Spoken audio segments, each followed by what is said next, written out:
de Antonio sobre su obra, La restitución de las Españas. Te voy a quitar el papel.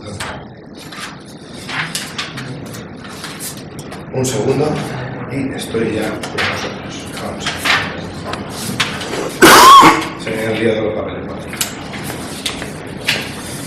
Bien. Antonio Hernández Pérez. Antonio Hernández Pérez, yo lo conocí en el verano del 2004 en unas jornadas que hicimos en Lozoya. Y fui durante todo el fin de semana su chofer personal. Me tocó recorrerme la montaña y di vuelta varias veces para llevarlo. Y recuerdo además, claro, a mí me impactó mucho. Yo en aquella época tenía 19 años, iba a cumplir 20. Y me impactó mucho la conversación que tuvimos durante esas más de 2 horas, tanto de ida al sitio como de vuelta cuando lo dejé en su casa. Y fíjate que aún me acuerdo de una cosa muy curiosa. Cuando llegamos al camping donde íbamos a celebrar las jornadas, Antonio Hernández, ahí íbamos secos de tanto hablar en el coche, tiene un calor abrasador. Y llegó Antonio y dijo: ponme una cerveza en una jarra bien fría. Y yo cogí y digo: Manuel, ¿quieres algo? Digo: yo no quiero una caña. Tal, que nos sentamos allí y el hombre estaba, me acuerdo perfectamente, un poco así semi al sol, en una porchada que había, y estaba en la gloria. Y me hace una pregunta extremadamente filosófica que yo no sabía qué responder. Me dice: Manuel, ¿tú sabes cuál es la mejor cerveza? Y yo, claro, no tenía ni 20 años. Me quedé así, me puse a pensar en marcas de cerveza. Y le dije: ¿la Mau? Dijo: no. Dice: la más fría, esta. Es esta que tengo aquí. La más fría, esta que tengo aquí. ¿Y el puro en la boca? Cierto, eso no fallaba. Eso no fallaba. ¿Quién es Antonio Hernández para mí? Antonio Hernández para mí es lo que se define, porque lo ha sido a mi temprana edad que empecé a contactar con él, como un maestro. La definición de magister, el que destaca sobre los demás, y por eso dirige. ¿Qué dirigía? Una forma de ética, una forma de estilo, un ejemplo en cuanto a formación, un legado. Era esa persona, para mí, y siempre lo ha sido, que estaba plantando ese árbol pequeño que antes comentábamos en la conferencia previa, para que el día de mañana los que viniesen después tuviesen manzanas para poder comer, igual que él comió cuando era pequeño. Ese es para mí Antonio Hernández. Antonio ha dedicado su vida a despertar mentes, a luchar con la pluma por la cultura y valores de la otra Europa. Aquella Europa de Leónidas, Octavio Augusto y Alejandro Magno. La Europa de Federico el Grande y Enrique I, Carlos V, Otón el Grande, Carlomagno y Pelayo. Esa Europa de Mozart, Wagner, Karl Orff y Strauss. La Europa de Platón, Aristóteles y Séneca. La Europa de Schopenhauer, Nietzsche, Dante, Ramón Llull. Esa querida Europa de Céline, Brasilash, Chamberlain, La Rochelle. Ese es para mí Antonio. Y con esta obra que ha escrito y que hoy tenemos aquí, él quería dejar, siempre me lo ha dicho, su legado. Es cierto que se ha eternizado. He recibido 20.000 WhatsApps, sobre todo de un presente que tengo aquí. ¿Cuándo vamos a publicar la obra de Antonio Hernández?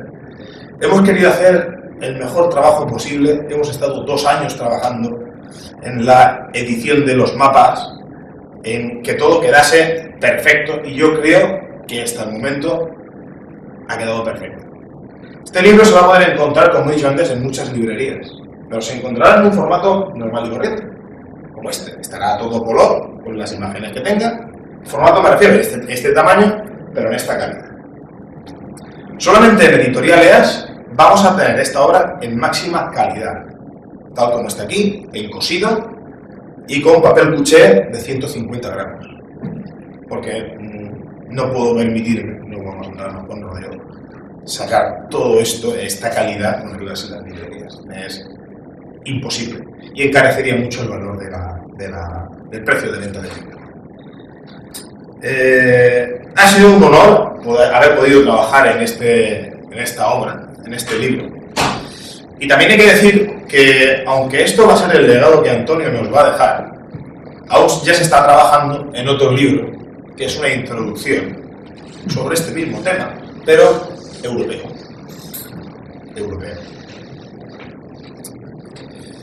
Vamos a hacer un repaso por la vida de Antonio. Antonio Hernández nació en Zamora, la perla del Duero, como él la llama, del viejo Reino de León, el 6 de agosto de 1945.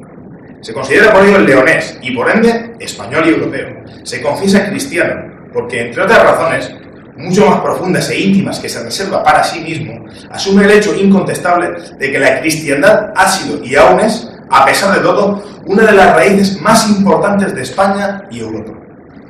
Se declara también como un socialista radical, es decir, fanático defensor y servidor del bien común, según el concepto de la tradición griega, romana y medieval.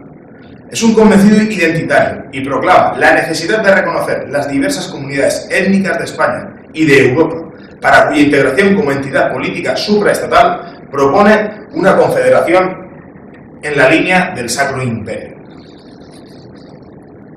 Además de todo ello, hay que decir que Antonio Hernández es premio CSIC por la Universidad de Valladolid hace muchos años. Su formación en ello se parece a la mía, es autodidacta, siempre ha sido autodidacta. Y para que quede claro, no se considera escritor, ni tiene vocación de ello. Y su obra se reduce a 3 libros, dentro de poco 4. Algunos folletos de tipo ideológico y no más de una treintena de ensayos. Responde exclusivamente a una necesidad imperiosa de búsqueda de la verdad en todos los ámbitos de la existencia, entre ellos, y aquí, el de una política real para los españoles. Sobre el libro y más concretamente la restitución de las Españas. ¿Qué son las Españas? Un término que en muchos casos genera cierto debate. Pues si Antonio me permite, voy a contestar a esa pregunta que está aquí en la página 13 y 14 del libro, con una breve lectura del poeta oriolano Miguel Hernández Gilaret. Las Españas.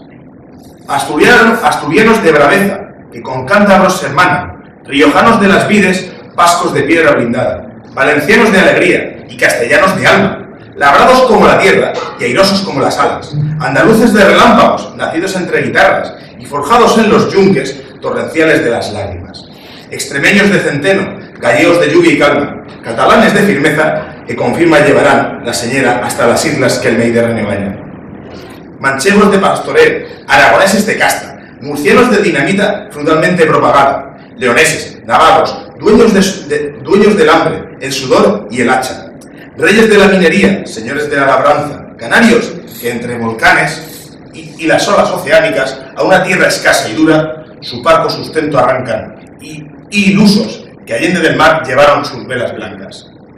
Pueblos todos de esta tierra que llamamos las Españas.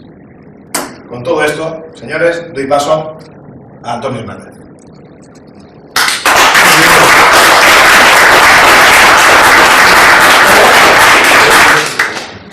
Pues muchas gracias a todos por vuestra presencia, no se puede decir menos.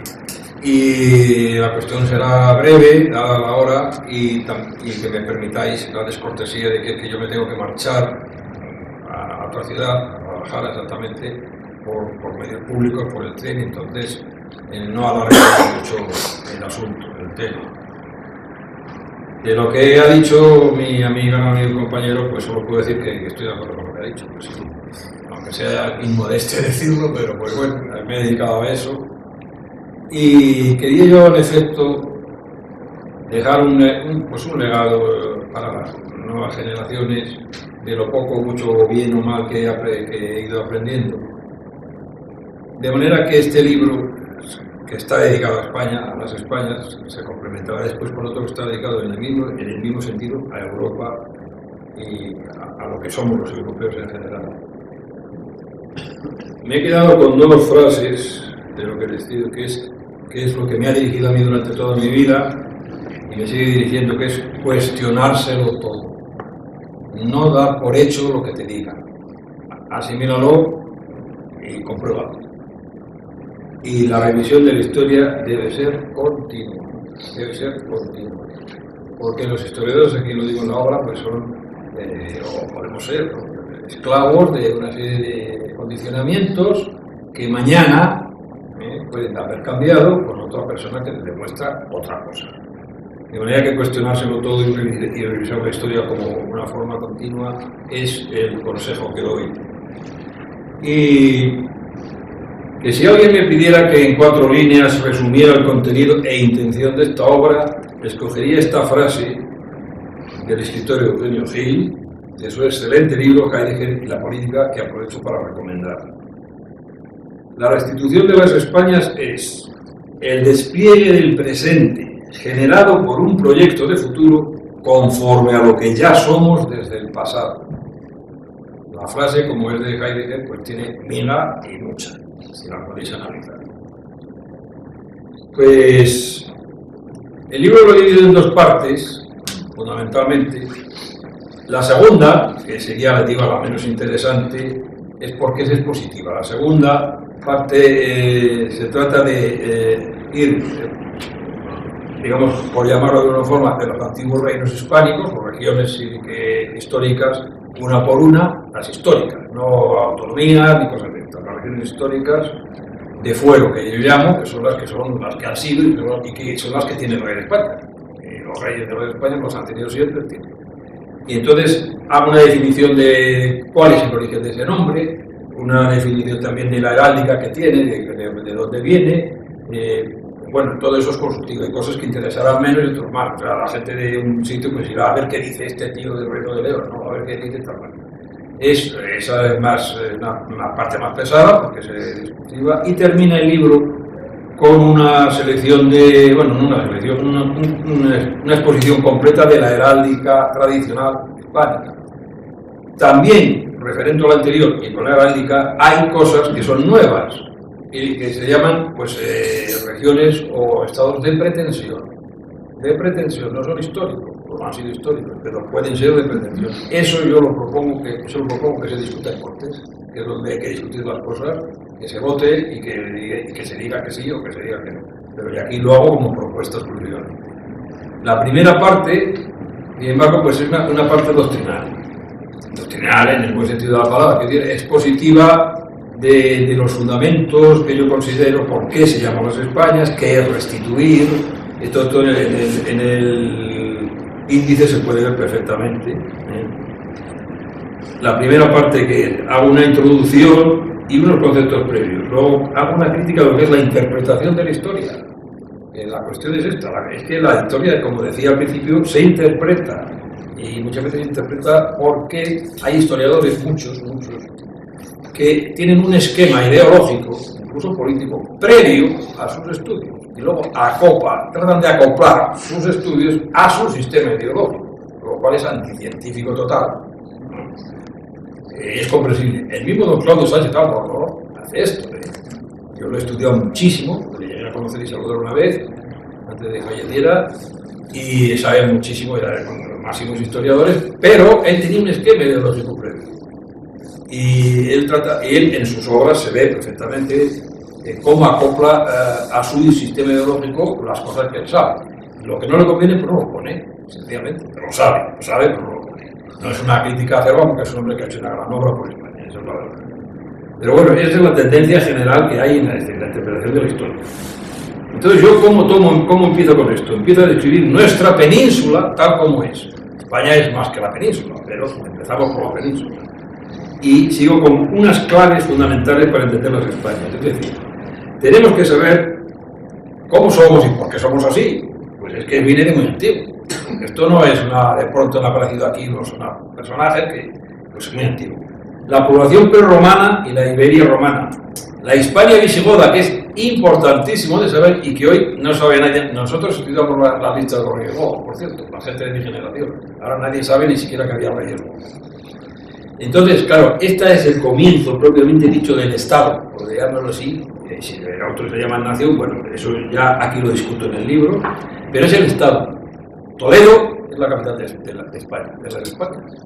Lo que pasa es que estaba dirigida por una casta política, racial, que eran los visigodos, y como además tenía una religión diferenciada por la cuestión arriana, es decir, porque Cristo no era hijo de Dios, pero no era Dios, y los católicos decían que sí que era Dios y que Dios era un trino. Bueno, ya ves tú, con qué cosas, pero bueno.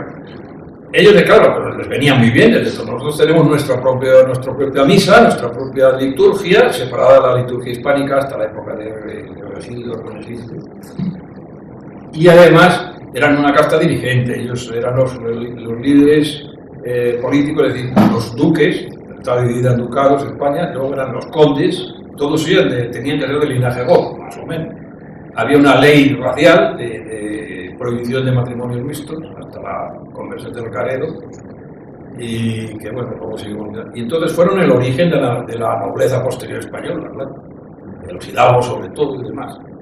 Pero crearon España, crearon a España y crearon el Estado español. Y si no hubiera sido, porque yo lo hablé con uno de los presentes aquí a mí, si no hubiera sido por la irrupción musulmana, la historia de España hubiera sido muy distinta, porque era más unitaria, no se hubieran producido los fenómenos posteriores de divisiones de poderes, porque al romperse la capitalidad de Toledo, al romperse la estructura social visigótica, pues la gente que mandaba o pactaron con los musulmanes, cosa que dieron muchos para seguir en paz y tranquilos, como Teodomiro en Murcia, por ejemplo, o se fueron al norte cada uno por su lado. Luego estaban muy separados, pues en Galicia hubo su grupo, con los suevos incluidos, en Cantabria, el norte, todo y en Pamplona y en las zonas del Pirineo igual. Entonces, cada uno de los monarcas o más o menos jefes tribales de origen germánico que se pusieron en el norte con acuerdo y bien recibidos por los nativos, pues se consideraba como legítimo heredero de Toledo.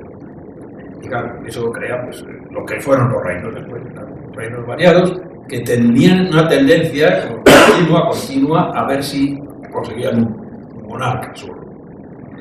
Bueno, después, como he dicho, la islamización de España, que se produce precisamente por una guerra civil entre visigodos, que traen como mercenarios a bereberes del norte de África que estaban recién convertidos al Islam, por cierto. A bereberes, es decir, árabes en España, lo que dice árabes de Arabia Saudita no había nadie, eran árabes de Siria, de Damasco y de Bagdad, los dirigentes que vinieron por aquí y convirtieron a esto, estaban por allí. Y entonces algunos clanes de bereberes que eran antes, príncipes cristianos antes de esta confesión del Islam, que no todos, pues los trajeron aquí, los hijos de Vitiza, Rodrigo el último, es un tupe que no era el último, como después. Había cegado a los hijos de su enemigo Vitiza, y claro, los vitizanos estaban de uñas contra entonces llamaron a estos, les pagaron, dijeron, oye, pasa al estrecho, ahí estaba el conde Illano, Julián, pasa al estrecho, contrata aquí una tropa, porque vamos a darle a Rodrigo bien por detrás, porque vamos, ya está bien lo que nos ha hecho, etc. Y de esa guerra civil, ¿quién iba a pensar lo que iba a pasar después? Que los bereberes y musulmanes no se fueron, claro. Cobraron, pero no, bueno, cobramos, pero nosotros seguimos aquí. Y claro, de ahí empezó la pluralidad de origen de los reinos cristianos. Y lo que hemos bien llamado, reconquista, porque al principio no había esta idea se empieza que viene de Toledo, también viene de los mozárabes, que eran, como sabéis, los mozárabes eran los que habían conservado la religión cristiana y la etnia, por decirlo así, o hispana, ya, dentro del mundo musulmán. Les permitían vivir a costa de unos impuestos bastante fuertes, como cualquier estado islámico actual.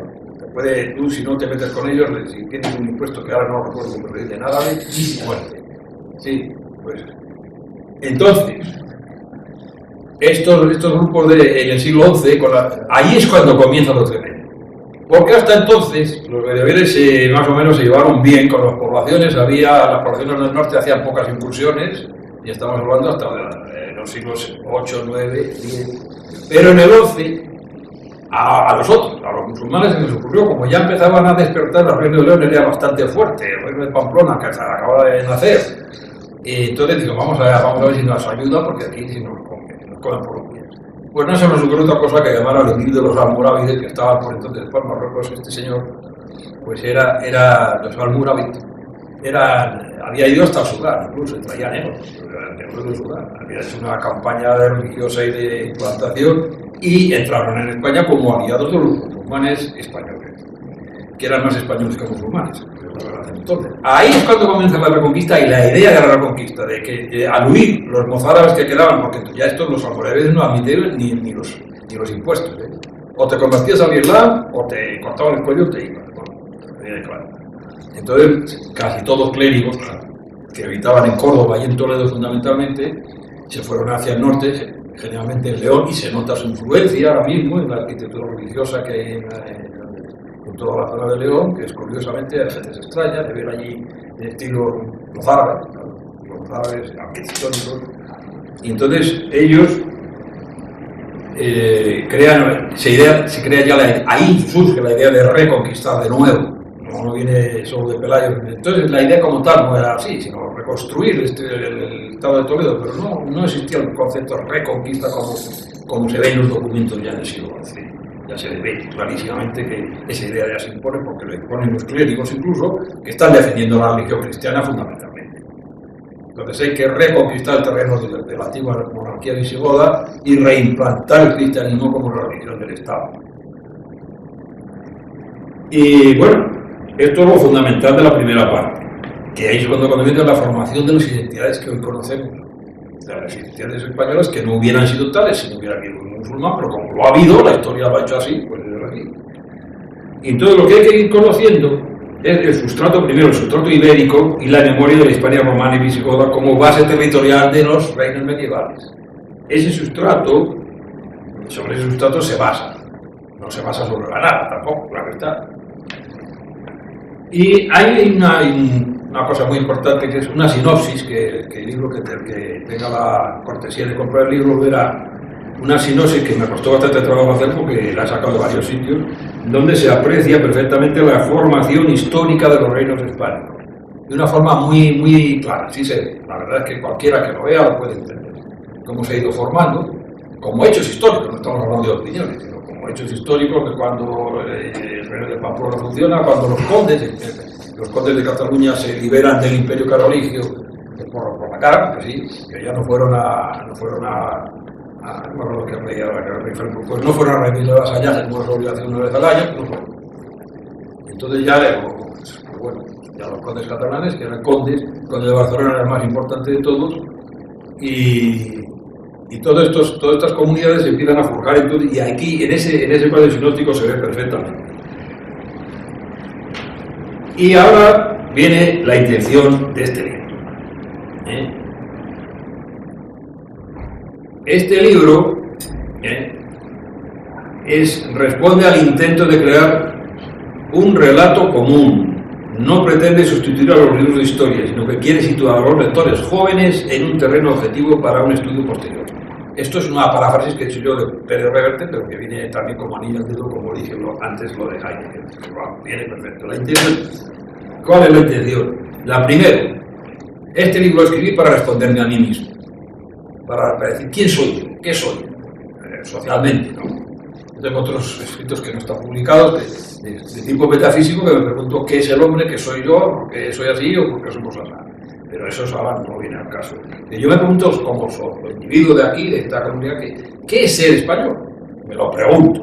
Como me lo pregunto, me intento responderlo. Intenté responderlo, empecé a escribir, y al final, como comunicamos algo aquí, me mandé yo algunos textos, y me dije, esto es que hacemos libro, hombre, esto está muy bien, esto digo, hay que meter caña aquí con esto. Bueno, pues mira, yo el libro la verdad es que lo escribí para mí mismo. Eso es la verdad. Para encontrarme a mí mismo y darme respuestas de qué es ser español, qué soy yo, por qué soy así, por qué mi vecino es de otra manera, o similar, o la... De manera que aquí comienzo un desarrollo crítico, analítico, y espero que ameno, a pesar de todo, en la que digo la verdadera unidad entre las tierras y los hombres de España. Un capítulo largo, en la que digo cuál es la verdadera unidad, que remato. Pues la verdadera unidad actual de los pueblos y de las tierras de España, precisamente, es la unidad en la variedad, que es la unidad de la naturaleza. Toda naturaleza, todo paisaje que forma una cosa única está compuesto de cosas diferentes. Árboles, arroyos, montañas al final, las nubes, y sin embargo forman una unidad en la que puede faltar algo, claro, cortas un árbol, pues, bueno. Entonces la unidad en la variedad es la unidad clásica, típica de nuestra España actual, a la que yo llamo las Españas por fidelidad a la tradición antigua, ya porque hasta el siglo XIX, hasta la reina Isabel II era reina de las Españas, como podéis ver en sus monedas. Cuando dicen que reina de las Españas era porque la España peninsular y la España americana, no es cierto. Porque desde luego, bueno, Felipe II lo usó, pero es que ya en la Edad Media existen las Españas y ya se titulan reyes de las Españas los de León y los de Pamplona. Porque querían de Hispaniarum Rex en los dos sitios. Entonces, siguiendo con esta argumentación de que lo que yo pretendo en este libro es que nos conozcamos y que continuemos unidos y que busquemos los caminos para estar unidos, que somos hermanos, digo, las Españas, familia de naciones. En una familia los hermanos no son clones, son distintos, pero tienen padre y madre. Nosotros tenemos padre y madre, que son godos y hispanoromanos y los antiguos celtas e ibéricos. Pero nosotros luego somos hermanos. Pero claro, los hermanos unos miden más, otros miden menos y todos se parecen, pero no son iguales. ¿Pero qué hay que hacer? Pues quererse, creo yo. ¿Qué hay que ser? Quererse, tenerse afecto. Y si hay problemas, sentarse a solucionarlos hablando y no insultándose y tirándose pullas y todas estas cosas que están pasando ahora, desgraciadamente, como todos sabemos, por intereses crematísticos. Los pequeños grupos políticos lo que intentan es situarse con pequeños grupos parcelas de poder para obtener más dinero. Nada más. O sea, los catalanes que están armando todo esto, que es una pequeña minoría, es para forrarse ellos. Les importa, con perdón, un carajo, les importa Cataluña.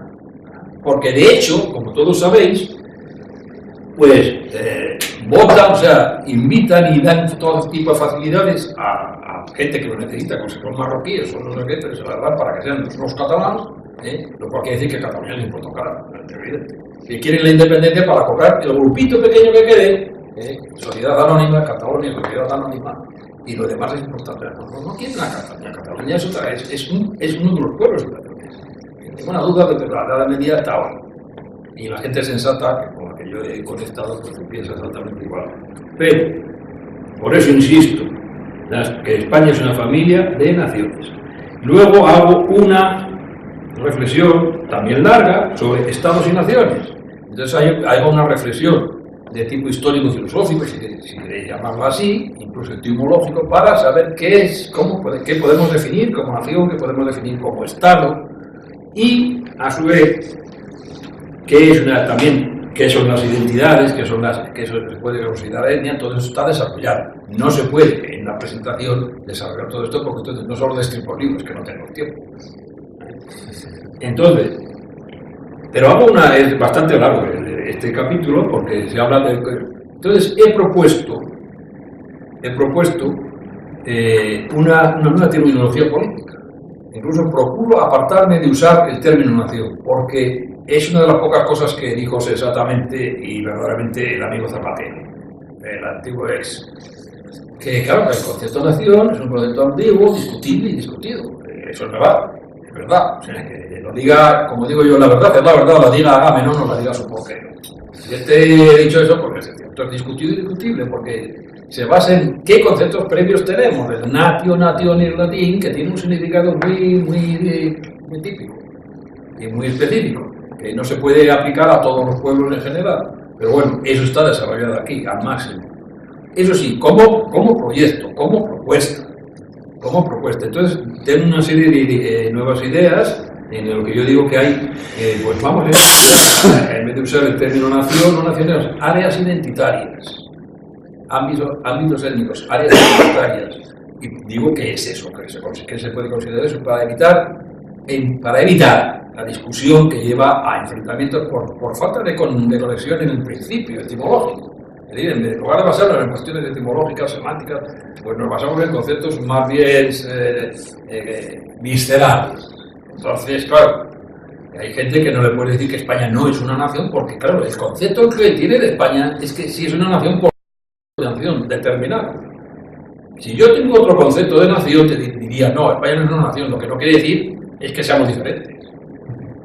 Pero claro, los conceptos previos son conceptos previos. Esos son los que hay que discutir, matizar y enfatizar bien, atendiendo al concepto etimológico y semántico de cada palabra,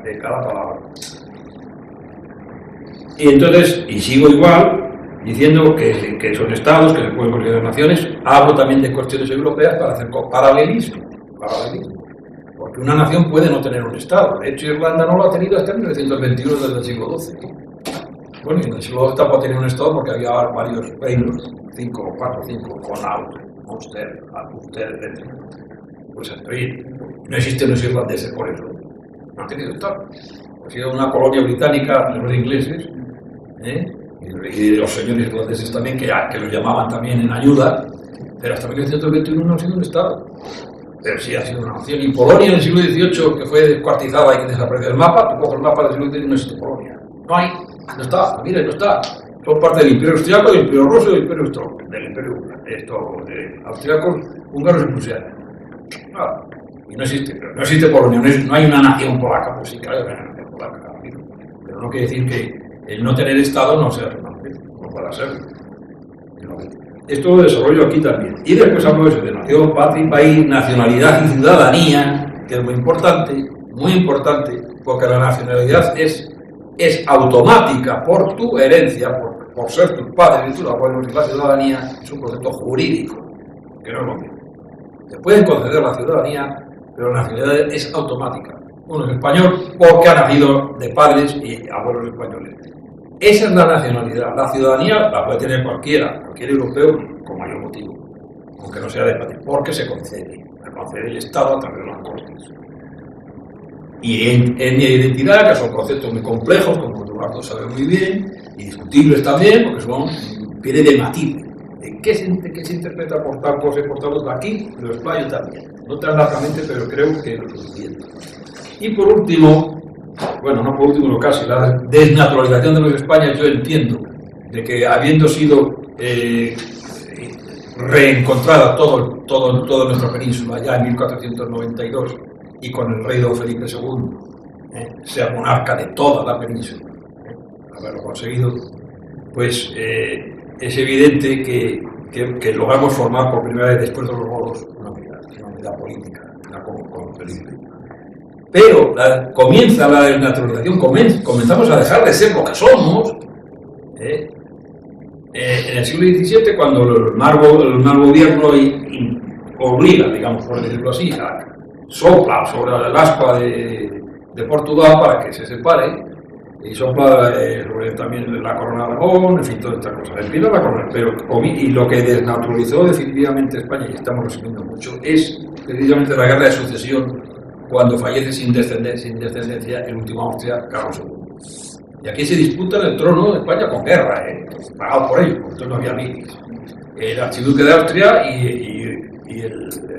y don Felipe de Borbón, que era el nieto de Luis XIV, si no me equivoco, y se disputa en España. Ahí de claro, se disputa en el trono de España. Probablemente si la victoria hubiera sido del archiduque de Austria, nos hubiera ido mejor, porque en el mundo germánico la idea federal está es medieval, no se imagina que es de ahora.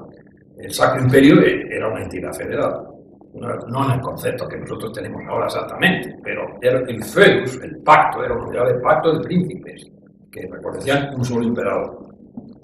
Pues esto aquí sucede igual, que se desnaturaliza de esta forma. Entonces Felipe V, que vence, unas circunstancias bélicas que no son al caso, implanta una forma de Estado que no es la tradicional hispánica, no lo es. Hace desaparecer la corona de Aragón como entidad. La corona de Aragón está integrada a Cataluña, está integrada a la región de Valencia, está integrada al reino de Mallorca. Y Aragón, por supuesto. Desaparece. La hace desaparecer con su decreto de nueva planta, sea así por la vuelta. Sus cortes, su justicia de Aragón tan famoso,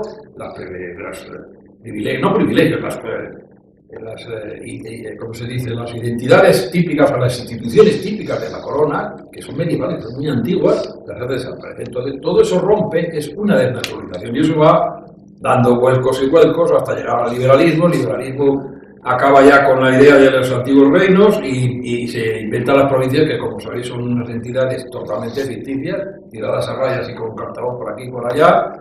A ver si la capital la ponen en muchos sitios de manera que se pueda llegar en una jornada de todos los pueblos alrededor ahí. Pero eso no es así en todos los sitios, porque, por ejemplo, en Guadalajara, pues los que viven en Molina te puedes imaginar la jornada en la que es tipo de caballo. Entonces, eso se va desnaturalizando. El liberalismo acaba ya con la España, las Españas, acaba con la España tradicional. Y, sorprendentemente, en la República, a pesar de todo, conservan la idea de las regiones y los reinos, porque establecen el Tribunal de Garantías Constitucionales, en las cuales había un representante por cada región española histórica. Entre ellas, la de León, aquí, el representante de Castilla, el reino de la región de Toledo, que era la Castilla la Nueva, etc. Esto es 1831, el Tribunal de Garantías Constitucional se crea casi inmediatamente después de proclamarse la República en sí, pero lo sorprendente es que después, la guerra civil, un tema que no vamos a tocar, aquí no lo toco, vamos, sí lo toco, pero de una forma tangencial y además bastante objetiva. Pues que el régimen de Franco recupera las tradiciones liberales en cuanto a la estructura española. Y eso es lo que sorprende. Sorprende porque dices, o sea, el que te hablas de unidad de España, pero estás basándote en lugar de... Sí, habla de los reyes católicos, la de Yaca, pero es que los reyes católicos, los reinos claves, decían en plural estos reinos. Cada vez que los reyes hablaban de sus posesiones, no decían la idea de decir España, pues es muy raro que en el siglo XV encuentres un texto de esto, pero tienen estos reinos. Y los reyes católicos, el escudo de los reyes católicos, pero no la idea de los reyes católicos, ni la idea de la España del siglo XVI. No, pues no, con Franco, pues, no digo con Franco, por el sistema en sí, la idea de las provincias se desarrolla al máximo, ¿no? Es sorprendente porque es bastante contradictorio, es un poco... eso es contradictorio, contra la idea de que se tiene con la práctica después real de ahí. Entonces, creo que ahí llegamos al final.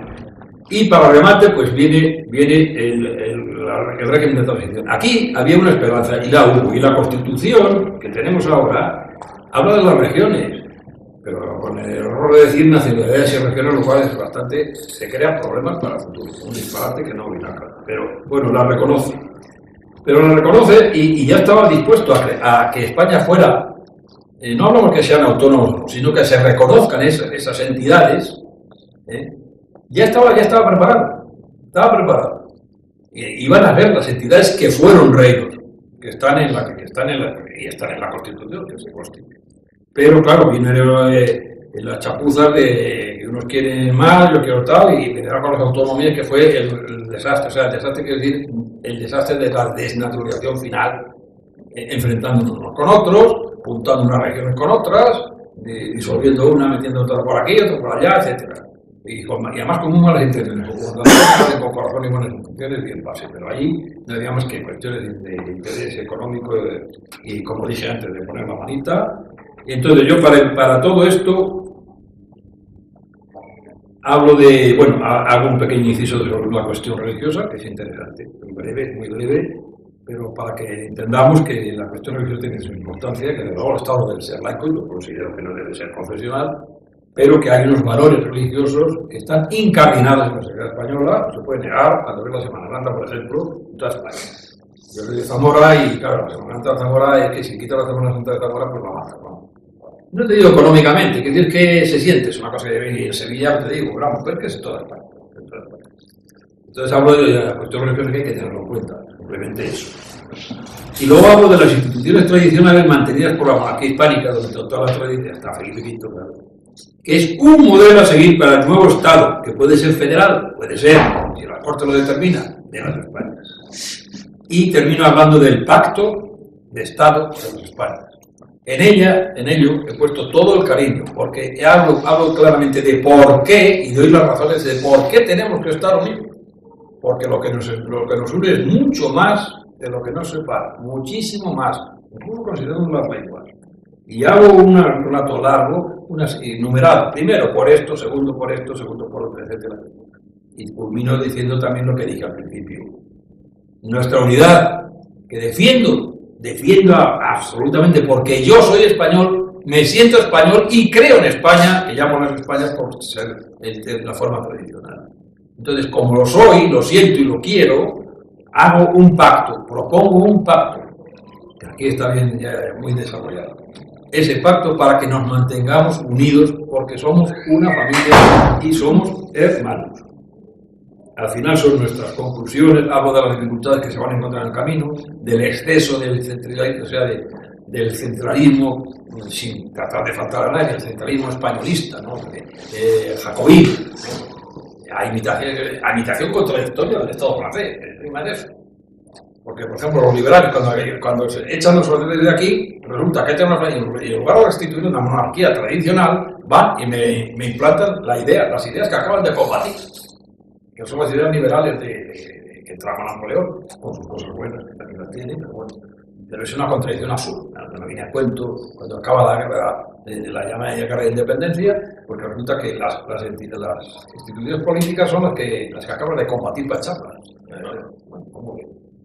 Pero como digo y sostengo, yo como cuando me siento español y soy español y quiero a España, porque yo amo a España sinceramente, y las Españas le pongo ese título solemne que tiene su justificación y aquí también la doy, hago ese pacto, llamo a ese pacto de hermandad, lo llamo, o sea, casi lo exijo y lo pido, y así termino con ello.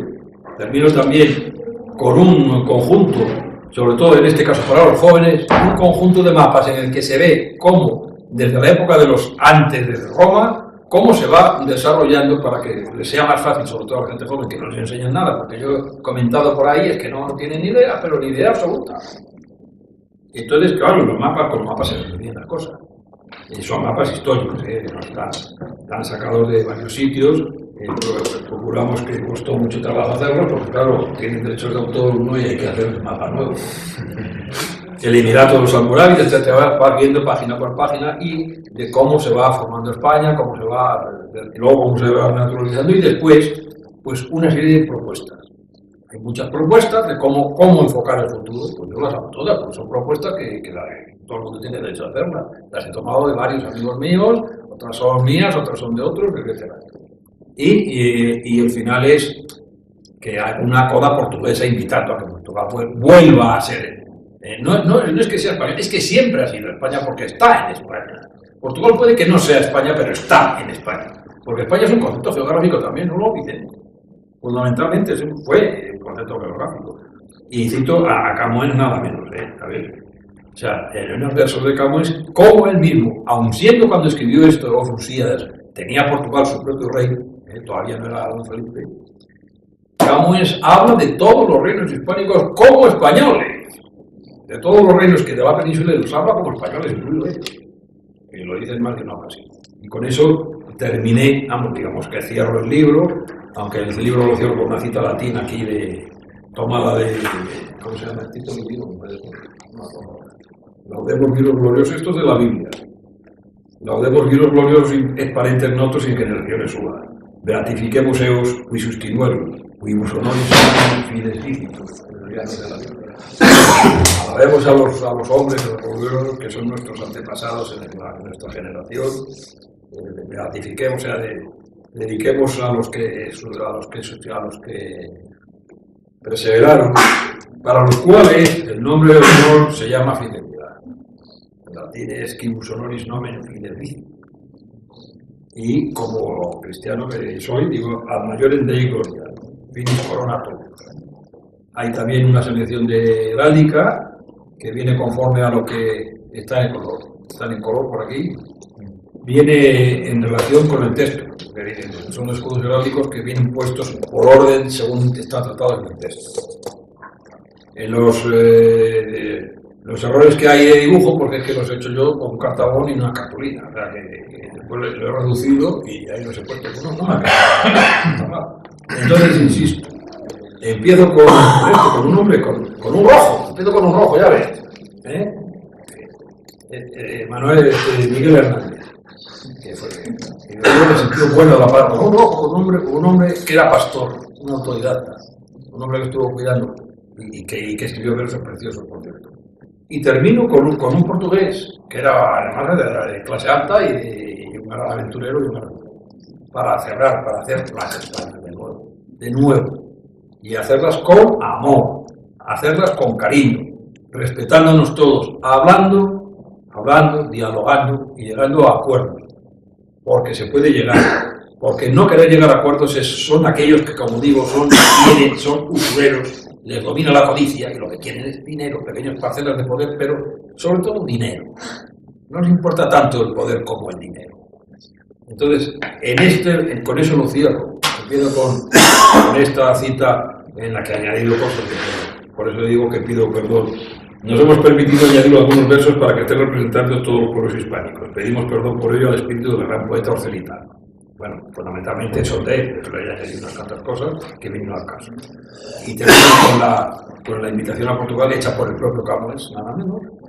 Y para que espero que esto, sobre todo los jóvenes cuando lo lean, se entusiasmen con el proyecto, porque es lo propio de las nuevas generaciones, entusiasmarse con este proyecto de reconstitución, de restitución de lo que hemos sido y podemos volver a ser. Hago votos por ello. Muchas gracias.